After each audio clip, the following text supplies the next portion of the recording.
તો ધોરણ 11 સાયન્સ ભૌતિક વિજ્ઞાનમાં આપણે અત્યારે ચેપ્ટર નંબર 2 ચાલી રહ્યું છે અને જે ચેપ્ટર છે આપણું એકમ અને માપન. તો આ એકમ અને માપન ચેપ્ટરનો જે આગળનો વિડિયો લેક્ચર હતો એમાં આપણે સાર્થક અંકોના નિયમોની વાત કરી હતી. મીન્સ કે સાર્થક અંકોને નક્કી કરવા માટેના નિયમોની જરૂરિયાત આપણે શા માટે ઊભી થઈ છે, કે શા માટે આપણે એ નિયમોનો અભ્યાસ કરવો પડે છે. તો આ જરૂરિયાત વિશે આપણે સમજી ગયા હતા કે સાર્થક અંકોને નક્કી કરવા માટેના નિયમો શા માટે જરૂરી છે. હવે આજના વિડિયો લેક્ચરમાં આપણે જે સાર્થક અંકોને નક્કી કરવા માટેના જે નિયમો છે એ નિયમો તમને આપેલા છે. તો આ નિયમો વિશેની આજે આપણે આજના વિડિયો લેક્ચરમાં વાત કરવાના છીએ. તો જોઈએ સાર્થક અંકોને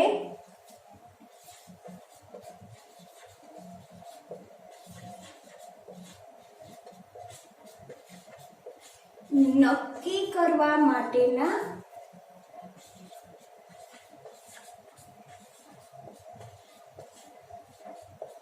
નિયમ.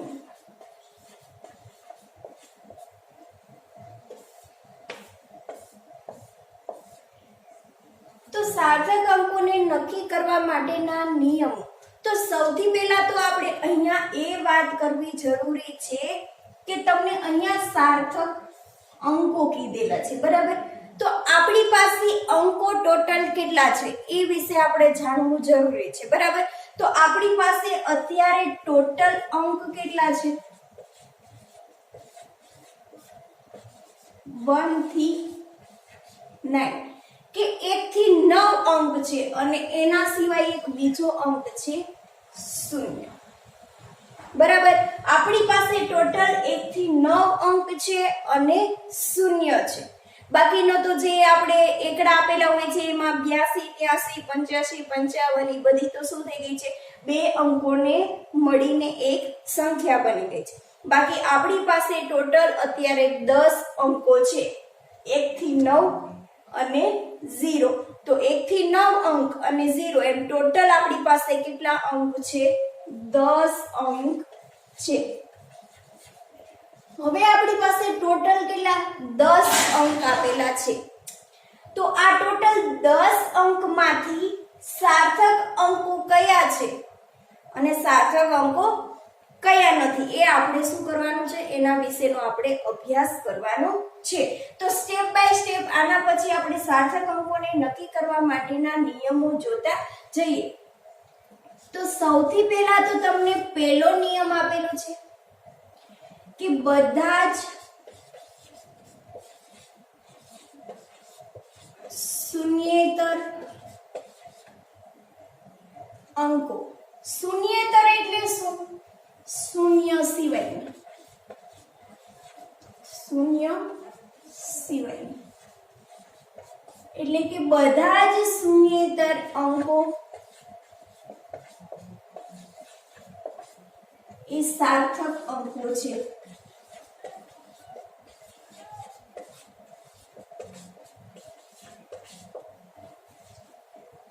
શું કીધું? કે બધા જ શૂન્યેતર અંકો. શૂન્યેતર અંકો એટલે કે શૂન્ય સિવાયના અંકો, એને આપણે શું ગણવાના છે? સાર્થક અંકો ગણવાના છે. તો હવે શૂન્ય સિવાયના અંકો કેટલા છે? 1 to 9, 1 થી 9 અંક. તો આ 1 થી 9 અંક કેવા છે? સાર્થક અંકો છે. હવે માની લો કે આપણે કોઈ પણ વસ્તુનું મેઝરમેન્ટ કરીએ છીએ ત્યારે આપણને એની શું મળે છે?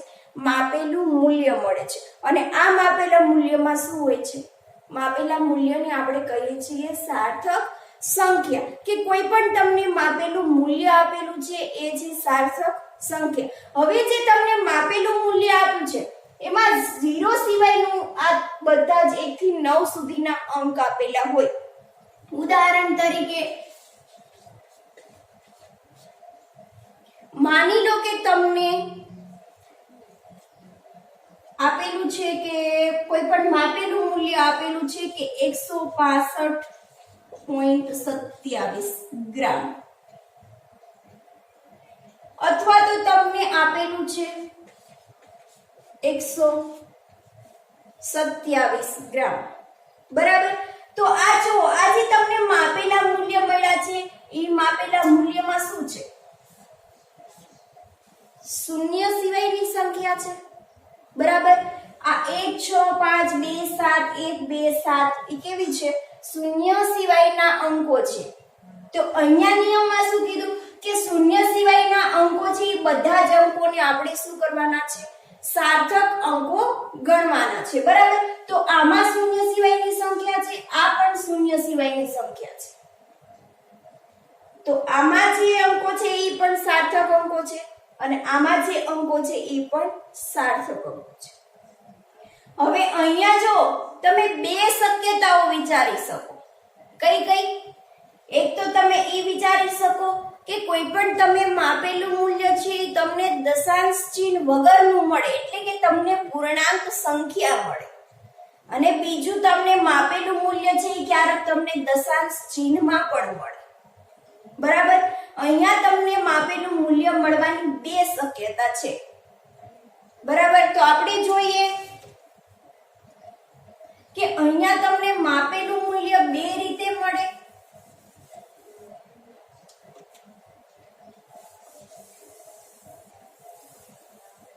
એક તમને મળશે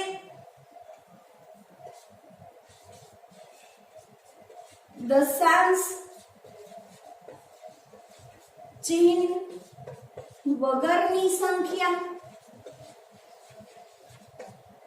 અને બીજું મળશે દશાંશ ચિહ્ન વાળી સંખ્યા,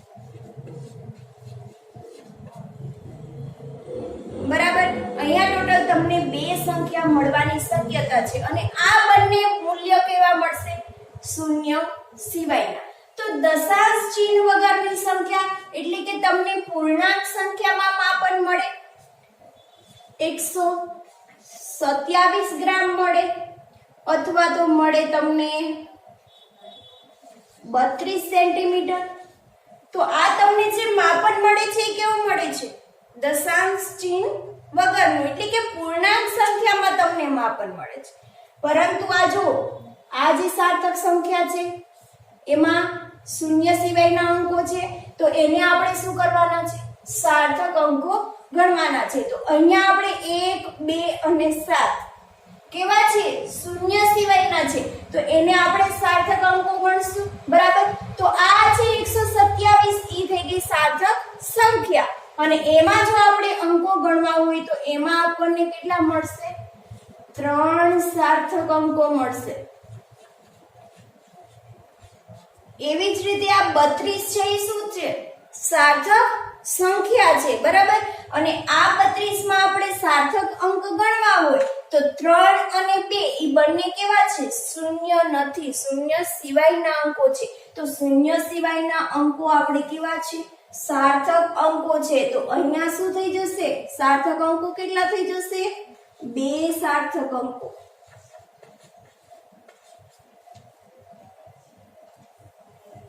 બરાબર. હવે એમાંનીમાં તમારે દશાંશ ચિહ્ન વાળી પણ સંખ્યા મળે. દશાંશ ચિહ્ન વાળી એટલે ઉદાહરણ તરીકે 167.37 ગ્રામ મળે અથવા તો તમને મળે 32.33 સેન્ટીમીટર. આવી રીતે તમને પૂર્ણાંક સંખ્યા ન મળે પરંતુ કેવી મળે? દશાંશ ચિહ્ન વાળી અપૂર્ણાંક સંખ્યા મળે. અને આ છે તમારી કેવા મૂલ્ય છે? માપેલા મૂલ્ય છે. હવે 167.37 ઈ શું થઈ ગયું? આખી સાર્થક સંખ્યા થઈ ગઈ. હવે એમાં આપણે સાર્થક અંકો ગણવાના છે. તો સાર્થક અંકો ગણશું તો કેટલા થશે? 1 6 7 3 અને 7. તો આ પાંચે પાંચ અંક છે એ કેવા છે? શૂન્ય સિવાયના અંકો છે. તો એને આપણે સાર્થક અંક ગણવાના છે. તો આ સંખ્યામાં કેટલા થશે? 5 સાર્થક અંક. અને આ સંખ્યામાં કેટલા થશે? 4 સાર્થક અંક. બરાબર. તો તમારી ટેક્સ્ટબુકમાં પહેલો નિયમ આપ્યો છે કે બધા જ શૂન્યેતર એટલે કે શૂન્ય સિવાયના અંકો એ કેવા છે? સાર્થક અંકો છે. પછી તમે માપેલું મૂલ્ય તમને અપૂર્ણાંક મળે અથવા તો પૂર્ણાંક મળે, દશાંશ ચિહ્ન વાળી સંખ્યા મળે કે દશાંશ ચિહ્ન વગરની સંખ્યા મળે, પરંતુ એમાં તમે 1 થી 9 સુધીના જે અંકો પાડો એને તમારે શું કરવાના? સાર્થક અંકો ગણી લેવાના. બરાબર. હવે એના પછી તમારે બીજો નિયમ આવે છે. તો જો બીજા નિયમમાં શું હશે? માની લો કે પહેલા નિયમમાં તો કહી દીધું કે શૂન્ય સિવાયના બધા જ અંકો કેવા છે? સાર્થક અંકો. એટલે 1 થી 9 અંક સુધીની તો વાત થઈ ગઈ કે 1 થી 9 સુધીના તો સાર્થક અંકો આપણે માની જ લેવાના છે. હવે વાત રહી ખાલી શૂન્યની કે શૂન્યને સાર્થક અંક ગણવો કે ના ગણવો.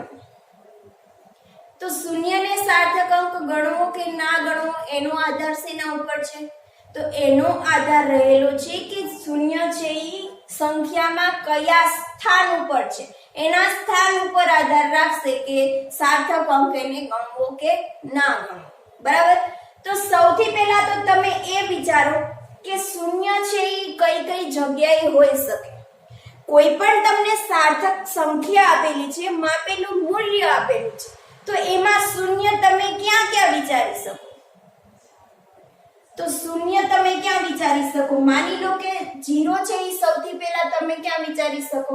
કે માની લો કે તમને કોઈ પણ સાર્થક સંખ્યા આપેલી છે, બરાબર, તો એમાં તમે શૂન્યેતર અંકોની આગળ વિચારી શકો. બરાબર, કે શૂન્ય છે એ આગળ પણ હોઈ શકે, કોઈ પણ આ જે શૂન્યેતર અંકો છે એની વચ્ચે પણ હોઈ શકે અને પાછળની બાજુએ પણ શું કરે? હોઈ શકે. બરાબર. તો અત્યારે આપણે શૂન્યને પહેલા વિચારીએ કે શૂન્ય છે એ શૂન્યેતર અંકની આગળની બાજુએ છે. શૂન્યેતર અંકની આગળની બાજુ એટલે શું? કે શૂન્યેતર અંક એટલે કે શૂન્ય સિવાયનો અંક. 2 છે એ શૂન્ય સિવાયનો અંક છે, તો એની આગળની બાજુએ આપણે અત્યારે શું કર્યું છે? 0 વિચારેલો છે. બરાબર. શૂન્ય. તો હવે જો પહેલા આપણે એક કેસ વિચારી શકીએ કે શૂન્યેતર અંકની આગળની બાજુએ 0 હોઈ શકે. તો આ એક સંખ્યા આપણે વિચારી. આ સંખ્યા કેવી છે? દશાંશ ચિહ્ન વગરની. હવે આમાં શું હોઈ શકે? દશાંશ ચિહ્ન વાળી પણ સંખ્યા હોઈ શકે કે 0.00456 આવી પણ તમારી પાસે સાર્થક સંખ્યા હોઈ શકે. બરાબર. તો 0 ને તમે સૌથી પહેલા આગળની બાજુએ વિચારી શકો અને આગળની બાજુએ વિચારો ત્યારે પણ તમને શું થાય છે? અહીંયા બે શક્યતાઓ જોવા મળે છે. દશાંશ ચિહ્ન વાળી પણ હોઈ શકે અને દશાંશ ચિહ્ન વગરની પણ સંખ્યા હોઈ શકે. તો સૌથી પહેલા આપણે આગળનો કેસ વિચારીએ છીએ. એમાં જોઈએ દશાંશ ચિહ્ન વાળી સંખ્યા અને દશાંશ ચિહ્ન વગરની સંખ્યા. બરાબર. તો એના માટે આપણને બે નિયમો મળશે. તો બીજો નિયમ જોઈએ કે બીજો નિયમ શું કહેવા માંગે છે? તો સૌથી પહેલા આપણે દશાંશ ચિહ્ન વગરની સંખ્યાની વાત કરીએ. તો નિયમ શું કહે છે? કે દશાંશ ચિહ્ન વગરની સંખ્યામાં પ્રથમ શૂન્યેતર અંકની ડાબી બાજુના શૂન્ય એ સાર્થક અંક નથી.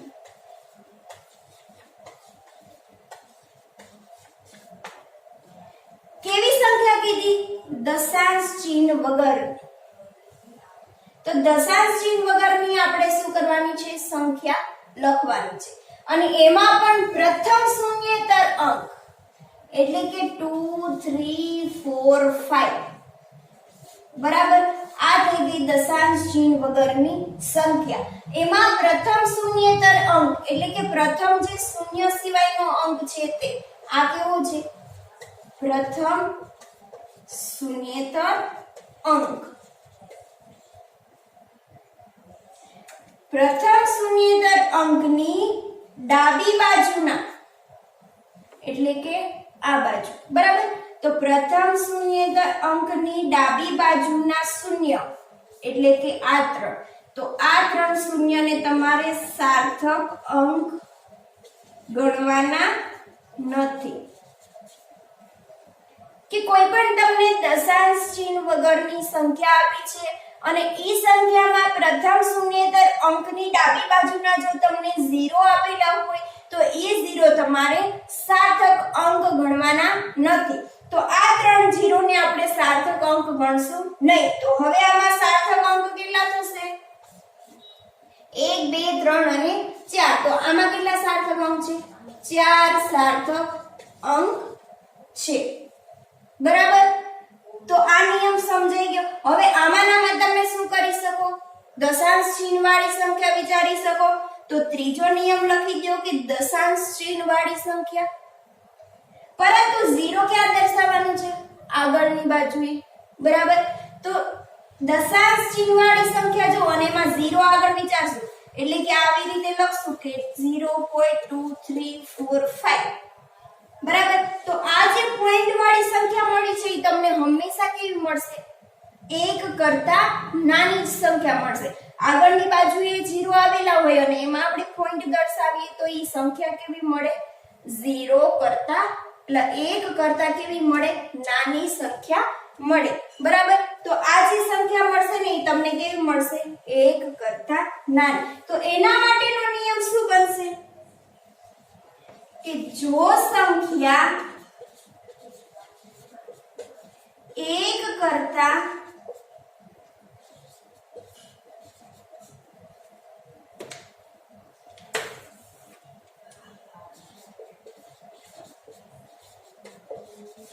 નાની હોય તો દશાંશ ચિહ્નની જમણી તરફના પ્રથમ શૂન્યેતર અંકની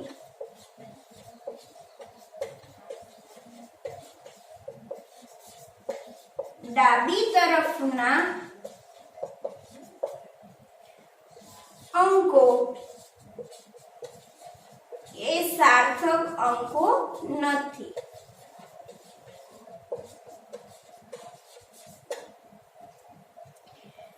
બરાબર. હવે આમાં શું કીધું કે જો સંખ્યા 1 કરતા નાની હોય, બરાબર, તો 0.00345 આવી સંખ્યા તમને આપેલી છે. આમાં પણ 0 કેવા છે? આગળની બાજુએ છે, બરાબર. હવે જો કે જો દશાંશ ચિહ્નની જમણી તરફના એટલે કે આ શું છે તમારી પાસે? દશાંશ ચિહ્ન છે. હવે દશાંશ ચિહ્નની જમણી તરફ એટલે આ થાય. જમણી તરફના પ્રથમ શૂન્યેતર અંક એટલે આ થયો 3, બરાબર. આ પ્રથમ શૂન્યેતર અંક છે. હવે દશાંશ ચિહ્નની જમણી તરફના પ્રથમ શૂન્યેતર અંક ની ડાબી તરફના જેટલા 0 છે એ બધા 0 કેવા છે? સાર્થક અંક નથી. એટલે કે આ 3 0 ને આપણે સાર્થક અંક ગણવાના નથી. તો હવે આ 3 0 ને આપણે સાર્થક અંક ના ગણીએ તો આમાં સાર્થક અંકોની સંખ્યા કેટલી? 3 સાર્થક અંકો, 3 4 અને 5, બરાબર. તો આ થઈ ગયો તમારો ત્રીજો નિયમ. બીજો નિયમ કયો હતો? કે આગળની બાજુએ 0 વિચાર્યા હતા પરંતુ એ સંખ્યા કેવી હતી? દશાંશ ચિહ્ન વગરની. અને એના પછી આગળની બાજુએ 0 હતા પરંતુ એ દશાંશ ચિહ્ન વાળી સંખ્યા હતી. દશાંશ ચિહ્ન વાળી સંખ્યા હોય કે દશાંશ ચિહ્ન વગરની સંખ્યા હોય, આગળની બાજુએ 0 આપેલા હોય તો એ 0 ને આપણે સાર્થક અંકો ગણવાના નથી. ટૂંકમાં તમારે યાદ રાખવાનું કે પ્રથમ શૂન્યેતર અંકની ડાબી બાજુના 0 દશાંશ ચિહ્ન વાળા હોય કે દશાંશ ચિહ્ન વગરના હોય, પરંતુ એ 0 ને આપણે સાર્થક અંક ગણવાના નથી, બરાબર. હવે 0 છે એ આગળની બાજુએ આપેલું હોય ત્યારે તમને કોઈ સાર્થક સંખ્યા આપેલી હોય તો એ તો આપણે સમજી ગયા કે એને સાર્થક અંકો ગણવાના નથી. હવે આપણે 0 ક્યાં વિચારી શકીએ? 0 હવે આ જે શૂન્યેતર અંક આપેલા છે એની વચ્ચે પણ આપણે વિચારી શકીએ, બરાબર. તો એના વિશેની આપણે વાત કરીએ. જેવી રીતે આપણે શૂન્ય છે એ પ્રથમ શૂન્યેતર અંકની આગળની બાજુએ વિચારીએ, એવી જ રીતે આપણે શૂન્યને બે શૂન્યેતર અંકની વચ્ચે પણ આપણે 0 વિચારી શકીએ, બરાબર. તો એવી પણ આપણને સંખ્યા મળે કે જેમાં બે શૂન્યેતર અંકની વચ્ચે શું હોય, શૂન્ય આપેલા હોય. તો આવા શૂન્યને આપણે સાર્થક અંક ગણવા કે ના ગણવા, તો એના માટે પણ આપણને બે સાર્થક સંખ્યાઓ મળશે, એક દશાંશ ચિહ્ન વાળી મળશે અને એક દશાંશ ચિહ્ન વગરની મળશે. તો બંને સંખ્યામાં બે શૂન્યેતર અંકની વચ્ચેના જે સાર્થક અંકો આવેલા છે એ સાર્થક અંકો આપણે એ શૂન્યને સાર્થક અંકો ગણવા કે ના ગણવા. તો એના માટે આપણે ચોથો નિયમ જોઈએ કે સૌથી પહેલા માની લો કે આપણને દશાંશ ચિહ્ન વગરની સંખ્યા આપેલી છે કે દશાંશ ચિહ્ન વગરની સંખ્યામાં બે શૂન્યેતર અંકની વચ્ચેના શૂન્ય એ સાર્થક અંકો છે. કે તમને દશાંશ ચિહ્ન વગરની સંખ્યા આપેલી છે અને એમાં શૂન્ય ક્યાં દર્શાવેલા છે કે બે શૂન્યેતર અંકની વચ્ચે તમને શૂન્ય દર્શાવેલા છે.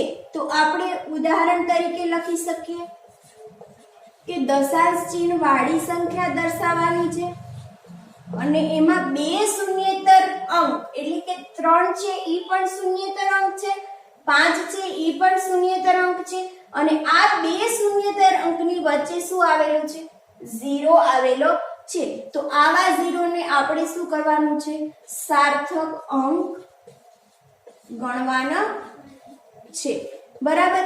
એવી જ રીતે બીજું તમને ઉદાહરણ આપેલું છે 2005. તો આમાં પણ શું છે, વચ્ચેના બે શૂન્ય છે એ સાર્થક અંકો છે. તો આમાં પણ શૂન્ય છે એ સાર્થક અંક ગણવાના છે, આમાં પણ શૂન્ય છે એ સાર્થક અંક ગણવાના છે. તો આમાં ટોટલ કેટલા સાર્થક અંક થયા, 5. આમાં કેટલા થયા, 4 સાર્થક, બરાબર. તો દશાંશ ચિહ્ન વગરની સંખ્યામાં બે શૂન્યેતર અંકની વચ્ચેના શૂન્ય છે એને સાર્થક અંક આપણે ગણીશું. હવે દશાંશ ચિહ્ન વગરની વાત કરીએ તો પાંચમો નિયમ બનશે દશાંશ ચિહ્ન વાળી સંખ્યામાં બે શૂન્યેતર અંકની વચ્ચેના શૂન્ય એ સાર્થક અંક છે. કે તમારે પાંચમો નિયમ આવો છે કે કોઈ પણ દશાંશ ચિહ્ન વાળી સંખ્યા આપી હોય, ઉદાહરણ તરીકે 23.006 કેવી થઈ, દશાંશ ચિહ્ન વાળી સંખ્યા થઈ. દશાંશ ચિહ્ન વાળી સંખ્યા થઈ એમાં બે શૂન્યેતર અંક એટલે 3 અને 6. તો આ બે શૂન્યેતર અંકની જે વચ્ચેના 0 છે એને આપણે સાર્થક અંક ગણીશું, બરાબર. તો આ સાર્થક અંક છે. તો એના પછી તમને બીજું ઉદાહરણ આપેલું હોય કે 236.300. તો આ જે સાર્થક સંખ્યા આપી છે એ દશાંશ ચિહ્ન વાળી છે પરંતુ બે શૂન્યેતર અંકની વચ્ચેના 0 છે એટલે એને આપણે શું કરશું, સાર્થક અંક ગણીશું. એટલે આ પણ શું છે, સાર્થક અંક છે. આમાં ટોટલ કેટલા સાર્થક અંક થયા, 5 અને આમાં કેટલા સાર્થક અંક થયા, 3, 3, 6 અને 7, બરાબર. તો આમાં જો શૂન્યને ક્યાં વિચાર્યો તો, બે શૂન્યેતર અંકની વચ્ચે પણ શૂન્ય હોઈ શકે, આવી પણ આપણને સંખ્યા મળી શકે. તો દશાંશ ચિહ્ન વાળી સંખ્યા હોય કે દશાંશ ચિહ્ન વગરની સંખ્યા હોય, જો વચ્ચેની બાજુએ 0 આપેલા હોય તો એને આપણે શું કરવાના છે? સાર્થક અંકો ગણવાના છે. આગળના કિસ્સામાં શું હતું કે આગળના બંને નિયમો હતા એમાં એવું હતું કે શૂન્ય છે એ દશાંશ ચિહ્ન વાળી સંખ્યા હોય કે દશાંશ ચિહ્ન વગરની સંખ્યા હોય, પરંતુ શૂન્ય જો પ્રથમ શૂન્યેતર અંકની ડાબી તરફ આપેલા હોય તો એને આપણે સાર્થક અંક ગણવાના નથી. હવે અહીંયા શું થયું કે શૂન્ય છે એ બે શૂન્યેતર અંકની વચ્ચે આપેલા હોય, દશાંશ ચિહ્ન વાળી સંખ્યા હોય કે દશાંશ ચિહ્ન વગરની સંખ્યા હોય, તો એ બંને શૂન્યને આપણે શું કરવાના છે? વચ્ચેની બાજુએ આવેલા હોય એટલે આપણે એને સાર્થક અંક ગણીશું. બરાબર. હવે ત્રીજી વાત કે જેવી રીતે શૂન્યને આપણે આગળની બાજુએ વિચાર્યા છે, આમાં શૂન્યને આપણે વચ્ચેની બાજુએ વિચાર્યા છે કે વચ્ચેની બાજુએ પણ હોય એવી પણ આપણી પાસે સંખ્યા હોય. ત્રીજું શું વિચારી શકીએ કે શૂન્ય છે એ સંખ્યાની પાછળ પણ આપેલું એવી પણ ક્યારેક આપણે માપેલા મૂલ્યમાં સંખ્યા મળે. તો આ જે પાછળની બાજુએ શૂન્ય આપેલા હોય છે તો એમાં આપણે સાર્થક અંકો ગણવા કે ના ગણવા? બરાબર. તો આવી સંખ્યામાં પણ આપણને બે કિસ્સા જોવા મળશે. દશાંશ ચિહ્ન વાળી પણ સંખ્યા જોવા મળશે અને દશાંશ ચિહ્ન વગરની પણ સંખ્યા જોવા મળશે. બરાબર. તો હવે આપણે એમાં લખીએ છઠ્ઠો નિયમ. તો સૌથી પહેલા આપણે જોઈએ દશાંશ ચિહ્ન વગરની સંખ્યા. બરાબર. તો દશાંશ ચિહ્ન વગરની સંખ્યા હોય તો આ સંખ્યામાં શું હોય? પાછળની બાજુએ 0 આપેલા હોય. બરાબર. તો અહીંયા લખીએ દશાંશ ચિહ્ન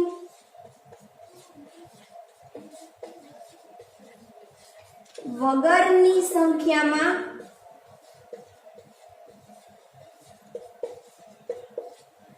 શૂન્યેતર અંકની જમણી બાજુના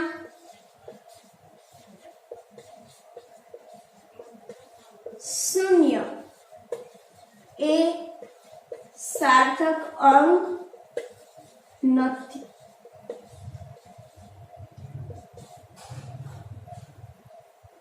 દશાંશ ચિહ્ન વાળી સંખ્યા આપી છે અને એમાં શૂન્યેતર અંક પછીના તમને 0 આપેલા હોય.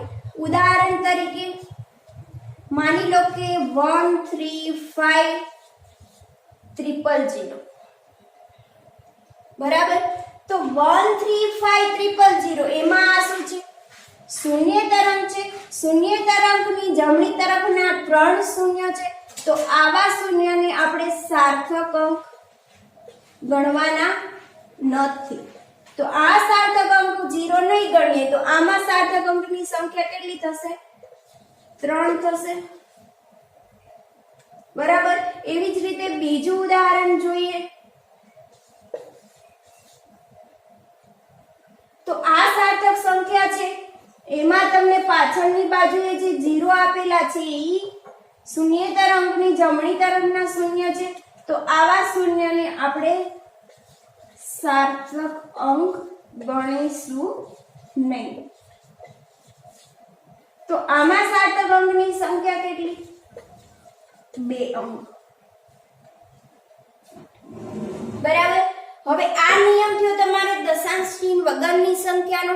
હવે આપણે જોઈએ દશાંશ ચિહ્ન વાળી સંખ્યામાં. તો દશાંશ ચિહ્ન વાળી સંખ્યામાં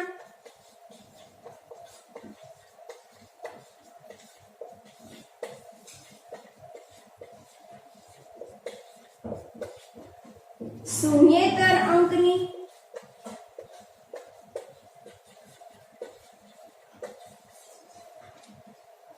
જમણી તરફના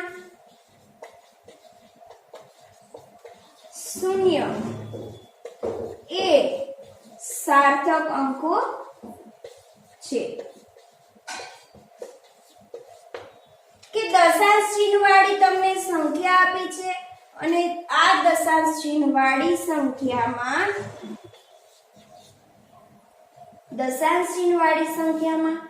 શૂન્યેતર અંકની જમણી તરફના શૂન્ય છે એને આપણે શું ગણશું?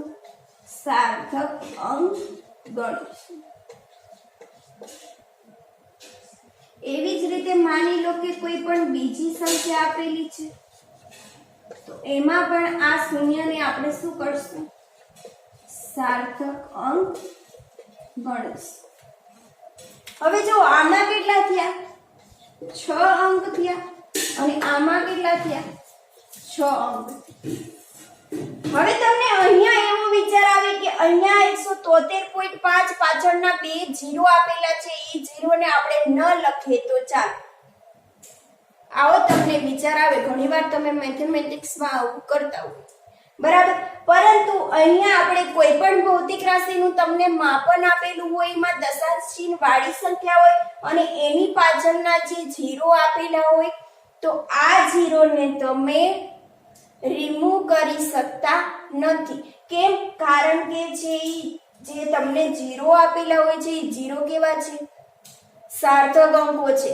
અને આ સાર્થક અંકો તમે દૂર કરી દો તો તમને જે માપેલું મૂલ્ય આપેલું હોય એની સચોટતામાં શું થાય? ઘટાડો થાય, ઓછી સચોટતા વાળું મૂલ્ય બની જાય. માટે તમે આ 0 પાછળના છે એ દૂર કરી શકતા નથી. ઈ 0 ને તમે સાર્થક અંક ગણો છો, સચોટતા દર્શાવે છે, માટે તમે માપેલા મૂલ્યમાં દશાંશ ચિહ્ન પછી પાછળના શૂન્ય છે એને તમે દૂર કરી શકતા નથી. પાછળના શૂન્ય છે એ તમારે લખવા જરૂરી છે, બરાબર. તો આ હતો તમારો 7મો નિયમ. અહીંયા શું કર્યું? દશાંશ ચિહ્ન શૂન્ય સિવાયના અંકો વિચાર્યા પહેલા નિયમમાં, એટલે કે 1 થી 9. તો 1 થી 9 તમને અંકો જ્યાં આપેલા હોય તમારે શું કરવાનું? સાર્થક અંક ગણી જ દેવાના. હવે વાત રહી શૂન્યની. તો શૂન્ય જો કોઈ પણ સાર્થક સંખ્યામાં ડાબી તરફ આપેલું હોય, પ્રથમ શૂન્યેતર અંકની એટલે કે આગળની બાજુએ આપેલું દશાંશ ચિહ્ન વાળી સંખ્યા હોય કે દશાંશ ચિહ્ન વગરની સંખ્યા હોય, ઈ શૂન્યને તમારે સાર્થક અંક ગણવાનો નથી. હવે બીજું વિચારી શકો કે શૂન્ય છે એ વચ્ચેની બાજુએ આવેલું હોય, બે શૂન્યેતર અંકની વચ્ચે પણ આપણે વિચારી શકીએ. તો એમાં પણ દશાંશ ચિહ્ન વાળી સંખ્યા હોય કે દશાંશ ચિહ્ન વગરની સંખ્યા હોય, વચ્ચે જે શૂન્ય આપેલા હોય એને તમે સાર્થક અંક ગણશો. હવે વાત રહી કે શૂન્ય છે એ પાછળની બાજુએ આવેલો હોય, એટલે એમાં પણ દશાંશ ચિહ્ન વાળી સંખ્યા હોય, દશાંશ ચિહ્ન વગરની પણ સંખ્યા હોય. જો શૂન્ય છે એ પાછળની બાજુએ આવેલો હોય અને સંખ્યા છે એ દશાંશ ચિહ્ન વગરની હોય, તો પાછળના શૂન્યને તમારે સાર્થક અંક ગણવાનું નથી. પરંતુ જો દશાંશ ચિહ્ન વાળી સંખ્યા હોય, શૂન્ય છે એ પાછળની બાજુએ આવેલો હોય, તો એવી સંખ્યામાં શૂન્યને તમારે સાર્થક અંક ગણવાનો છે, બરાબર. તો આ તમારા 7 નિયમ થયા. નિયમ નંબર 8 ની વાત કરીએ તો નિયમ નંબર 8 શું કહેવા માંગે છે કે સાર્થક અંકોને નક્કી કરવા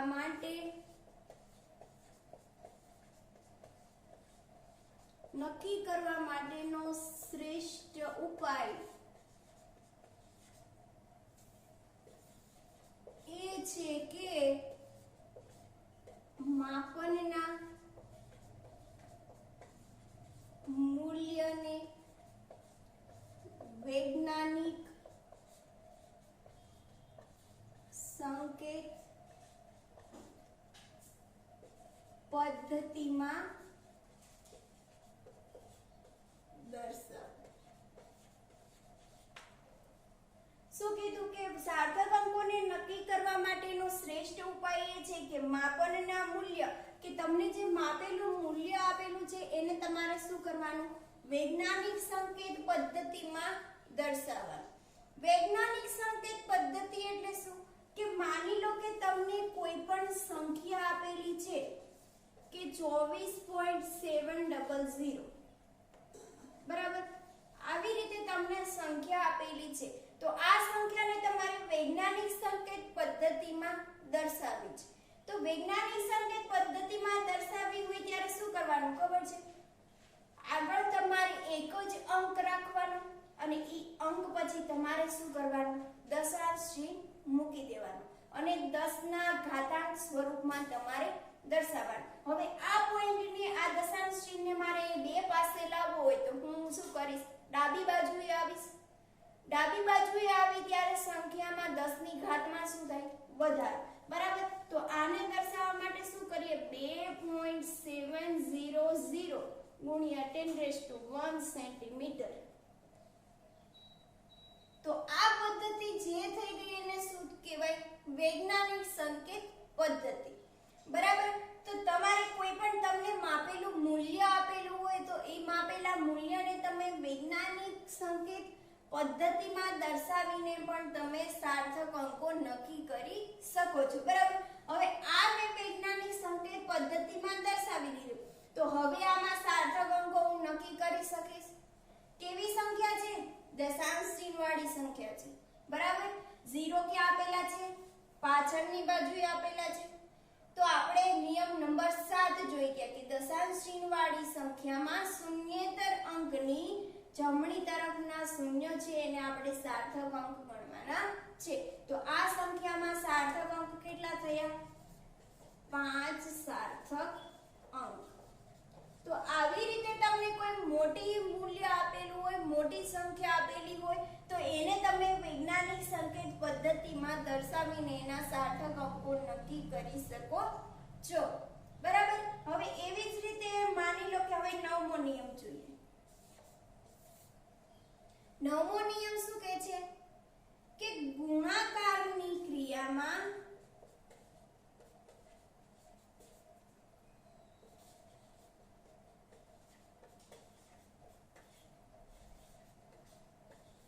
જો કોઈ અંક માપેલું મૂલ્ય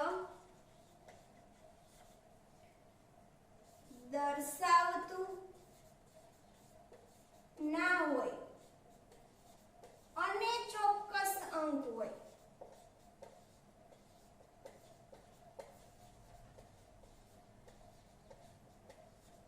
તો આવા અંકના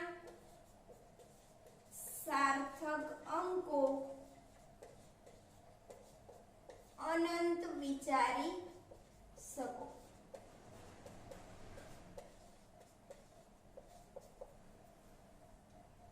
નવમો નિયમ શું કહે છે? કે ગુણાકારની ક્રિયા. બરાબર. માની લો કે તમારે વર્તુળનો પરિઘ તમારે મેળવવો છે તો વર્તુળના પરિઘને આપણે s વડે દર્શાવીએ. s બરાબર શું થાય? 2πr. બરાબર. તો આ છે ગુણાકારની ક્રિયા થઈ 2 × π × r. બરાબર. તો ગુણાકારની ક્રિયામાં જો કોઈ અંક એટલે કે આ ગુણાકારની ક્રિયામાં અંક આપેલો છે તમને 2. બરાબર. તો જો કોઈ અંક માપેલું મૂલ્ય દર્શાવતો ના હોય તો આ જે 2 આપેલો છે એ 2 કેવો હોય છે? ચોક્કસ અંક હોય છે કે એ માપેલું મૂલ્ય દર્શાવે નહીં. તો આ કેવો અંક છે? માપેલું મૂલ્ય દર્શાવતો નથી, ચોક્કસ અંક દર્શાવે છે. તો આવા ચોક્કસ અંકના સાર્થક અંકો તમે કેવા વિચારી શકો? અનંત વિચારી શકો. એટલે કે તમને આ 2 અંક આપેલો છે એ ચોક્કસ અંક છે અને આ 2 ની પાછળ તમે દશાંશ ચિહ્ન પછી ગમે એટલા અનંત 0 તમે વિચારી શકો. અનંત સાર્થક અંકો વિચારી શકો. હવે તમને અહીંયા વિચાર આવશે કે દશાંશ ચિહ્ન પછી પાછળ 0 આપેલા છે એને તો આપણે સાર્થક અંકો ગણીએ છીએ. તો આમાં આપણે કેવી રીતે અનંત વિચારી શકીએ? પરંતુ જો અનંત એટલે દશાંશ ચિહ્ન પછીના પાછળના 0 આપણે ક્યારે સાર્થક અંકો ગણવાના છે? કે જો તમને મૂલ્ય આપેલું છે એ મૂલ્ય કેવું હોય?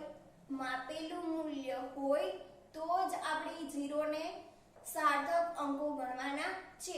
નહીં તો આપણે એ સાર્થક અંકો ગણવાના નથી. આ 2 છે એ કેવું છે? માપેલું મૂલ્ય નથી, ચોક્કસ મૂલ્ય છે, ચોક્કસ અંક છે. તો એની પાછળના 0 છે એ આપણે ગણવાના નથી. એની પાછળના 0 આપણે સાર્થક અંકો ગણી શકીએ નહીં. માટે એની પાછળ તમે અનંત 0 વિચારી શકો.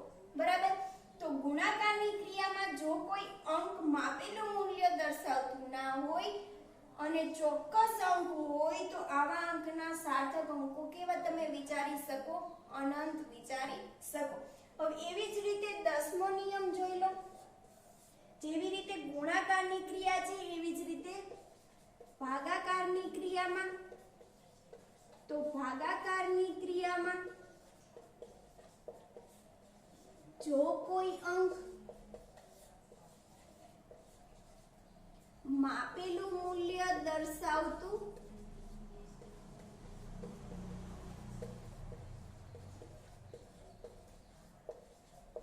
ના હોય અને ચોક્કસ અંક હોય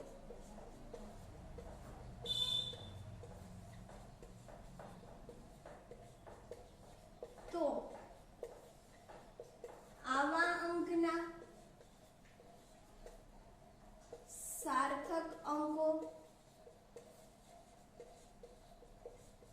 અનંત વિચારી શકો.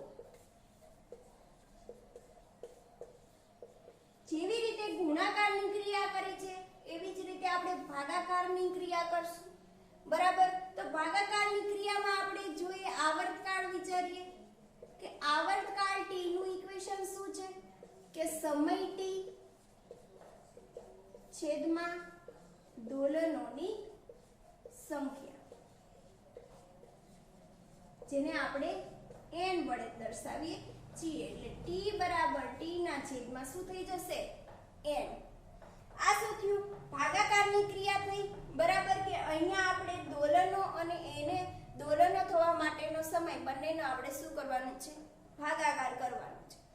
હવે આ ભાગાકારની ક્રિયામાં જો કોઈ મૂલ્ય તમને માપેલું મૂલ્ય દર્શાવતું ના હોય, કોઈ પણ અંક આપેલું હોય માપેલું મૂલ્ય દર્શાવતો ના હોય, હવે અહીંયા તમને વિચાર આવે કે 1 થી 9 કે 0 કોઈ પણ અમને અંક દેખાતો નથી. t આપેલો છે, n આપેલો છે, બરાબર, પરંતુ અહીંયા જો n શું છે? દોલનોની સંખ્યા છે. હવે કોઈ પણ દોલનો થતા હોય, 15 દોલનો લીધા હોય કે 20 દોલનો લીધા હોય, બરાબર, તો આ 15 અને 20 છે એ આપણી પાસે માપેલું મૂલ્ય નથી, પરંતુ કેવું છે? ચોક્કસ અંક છે. એવી જ રીતે 20 પણ કેવો છે? ચોક્કસ અંક છે. કે દોલનોને સંખ્યા છે એ માપેલું મૂલ્ય નથી, પરંતુ દોલનો થવા માટેનો જે સમય છે એ સમય આપણે શું કરીએ છીએ? માપીએ છીએ. તો અહીંયા n બરાબર આપણે જે દોલનોની સંખ્યા લઈએ છીએ એ દોલનોની સંખ્યા ચોક્કસ હોય છે, એ માપેલું મૂલ્ય નથી. તો આ જે ચોક્કસ અંક છે એ ચોક્કસ અંકના તમે અંક સાર્થક અંકો છે એ અનંત વિચારી શકો. બરાબર, કે આવી રીતે 15 ની પાછળ તમે ઘણા બધા 0 તમે લગાવી શકો, કારણ કે ચોક્કસ અંક આપેલો છે, માપેલું મૂલ્ય આપેલું નથી. માપેલા મૂલ્યમાં દશાંશ ચિહ્ન પછીના શૂન્ય પાછળ આપેલા હોય એને આપણે સાર્થક અંક ગણવાના છે. ચોક્કસ અંકમાં તમને જો પાછળની બાજુએ તમને અનંત શૂન્ય આપેલા હોય તો એ સાર્થક અંકો ગણાતા નથી. એનું મૂલ્ય કેવું રહે છે? 15 અને 15 જ રહે છે. બરાબર, તો આપણે સાર્થક અંકોને નક્કી કરવા માટેના ટોટલ 10 નિયમો વિશેની વાત કરી ગયા કે 1 થી 9 છે તો તમારે સાર્થક અંક ગણવાના છે.